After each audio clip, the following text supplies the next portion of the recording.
Halo guys, perkenalkan nama saya Fernando. Saya mahasiswa dari Universitas Internasional Batam dengan NPM 1941003. Di video ini saya akan memenuhi tugas lab manajemen keuangan saya, yaitu untuk memilih investasi milenial yang cocok dengan aku gitu.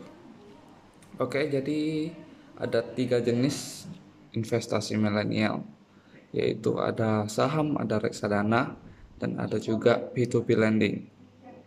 Dari ketiga macam ini, tiga macam investasi ini, yang lebih saya prefer itu reksadana. Mengapa?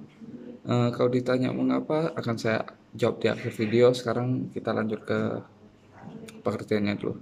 Oke, jadi reksadana itu seperti semacam saham, tapi itu tidak dikelola kita sendiri. Pengelolanya adalah manajemen investasi. Kita hanya memerlukan dana, dan ketika kita memberikan dananya kepada manajemen investasi, eh, manajemen investasi akan meruntingkan bunga-bunga kita dan akan dikelola oleh manajemen investasi itu. Ya, jadi kita hanya lebih ke terima bersih mungkin ya.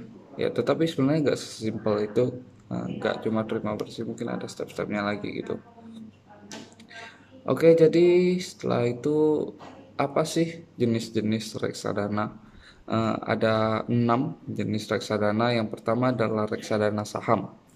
Ya, reksadana saham itu ya reksadana yang kita kumpulkan dananya itu lebih ditujukan 80%-nya ke saham gitu.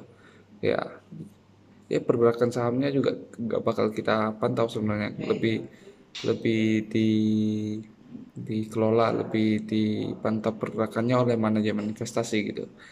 Jadi yang kedua itu reksadana campuran. Nah, kalau reksadana campuran ini campuran antara reksadana saham dan reksadana pendapatan tetap, di mana ini gabungan dari reksadana yang lebih ke saham dan reksadana yang lebih menuju ke utang itu.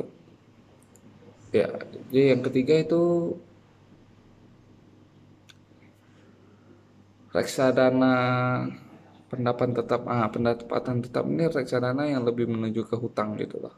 Ya, jadi masih ada tiga lagi, ada reksadana pasar uang seperti deposito, ada reksadana indeks, ada reksadana terproteksi. Ya, tapi mungkin yang lebih umum itu reksadana saham ya. Itu lebih sering kita dengar itu. Oke, jadi apa sih perbedaan reksadana dengan saham, dengan P2P lending itu loh? Jadi simple, akan saya jelaskan satu persatu. Reksadana perbedaannya dengan saham hanya satu, itu adalah manajemen pengelolaannya. Pengelolaannya tidak dilakukan oleh kita sendiri untuk reksadana, dan untuk saham itu kita kelola sendiri gitu. Nah, perbedaannya hanya satu, tetapi cukup mendalam ya, karena itu mencakup waktu-waktu kita ya. Untuk manajemen investasi reksadana itu kita tak usah tak usah kita cek terus pergerakan saham-sahamnya gitu.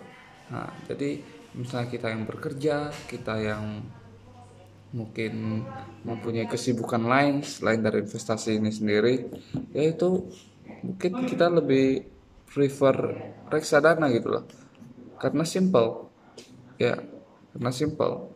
Dan untuk perbedaannya dengan P2P lending itu lebih lebih beresiko ya. P2P lending itu pengertiannya seperti ketika ada sebuah perusahaan itu memerlukan dana, dan kita mengumpulkan dana dan diberikan kepada perusahaan itu. Nah, ketika perusahaan itu sudah berproduksi, kita akan mendapatkan bunga yang telah kita pasalnya udah kita janjikan gitu. Misalnya bunga yang mereka janjikan 30% setelah mereka setelah jatuh tempo ya, akan mereka bayar 30%-nya gitu ya. P2P lending.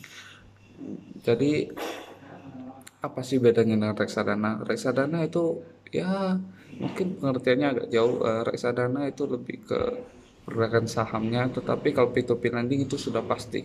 Nah, misalnya sebuah perusahaan meminjam 30 juta dengan bunga 10% dalam tempo berapa lama itu akan sesuai gitu.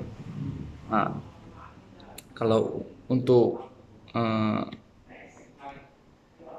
maaf kalau ditanya mengapa sih aku lebih beli reksadana, inilah akan saya jawab. Karena reksadana itu pada dasarnya itu yang paling simple ya, karena kita dapat kita tidak usah khawatir dengan apa itu pergerakan saham, kita tidak usah takut perusahaan yang kita investasikan apa eh, rasanya tidak membayar utang lah.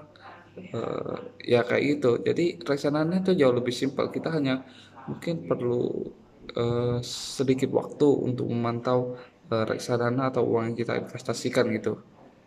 Nah, jadi sekian dari saya.